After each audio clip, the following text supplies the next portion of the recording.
पान के पत्ते का प्रयोग करके आप अपनी बहुत सारी मनोकामनाओं को पूर्ण कर सकते हैं। पंडित जी, जब हम पान के पत्तों का प्रयोग करें पूजा पाठ में तो किन बातों का ध्यान रखना चाहिए? पान का पत्ता कैसा होना चाहिए? बिल्कुल प्रवीण जी, जब आप पूजा पाठ में पान के पत्ते का प्रयोग करेंगे तो कैसा पान का पत्ता होगा इस पर ध्यान जरूर देंगे। अगर हम पान के पत्ते की बात करें कि पूजा उपासना में पान का पत्ता कैसा होगा, पान का पत्ता पूरा होना चाहिए, कटा हुआ, फटा हुआ, सड़ा हुआ नहीं होना चाहिए। इसमें डंठल लगी होनी चाहिए और पान का पत्ता कहीं से भी खराब, कटा फटा या गला हुआ ना हो। पूजा और प्रयोग के लिए हरे पान के पत्ते का प्रयोग किया जाता है।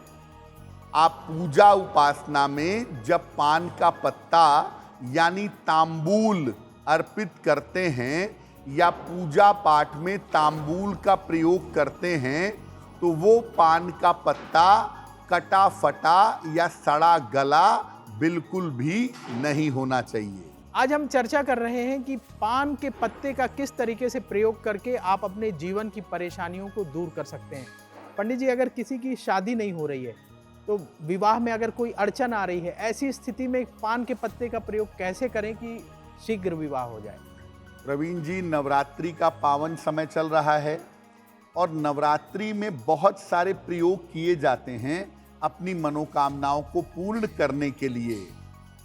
अगर आप शीघ्र विवाह करना चाहते हैं या चाहती हैं तो पान के पत्ते का प्रयोग कैसे करें नवरात्रि में? एक शुद्ध पान का पत्ता ले लें, डंठल हो, उसमें कटा फटा ना हो। सिंदूर को घी में मिलाकर थोड़ा सा पेस्ट बना लें और पान के पत्ते पर जो चिकना हिस्सा होता है, चिकना पार्ट होता है, उस पर इस पेस्ट से अपना नाम लिखें। इसको चिकनी तरफ से ही मां दुर्गा को, देवी को अर्पित करें और ये प्रयोग नवरात्रि में शुरू करके लगातार 3 दिन तक करें। बेहतर होगा 3 रातों में करें। नवरात्रि का मतलब रात्रि की पूजा है, तो 3 रातों में आप पान के पत्ते पर अपना नाम लिख करके देवी को अर्पित करें और प्रार्थना करें कि आपका विवाह शीघ्र हो, तो निश्चित रूप से आपका विवाह शीघ्र होगा। एस्ट्रो तक ऐप पर आपको मिलेगा भविष्य से जुड़े हर सवाल का जवाब। डाउनलोड कीजिए एस्ट्रो तक ऐप और चुटकी में जुड़िए इंडिया के बेस्ट एस्ट्रोलॉजर से।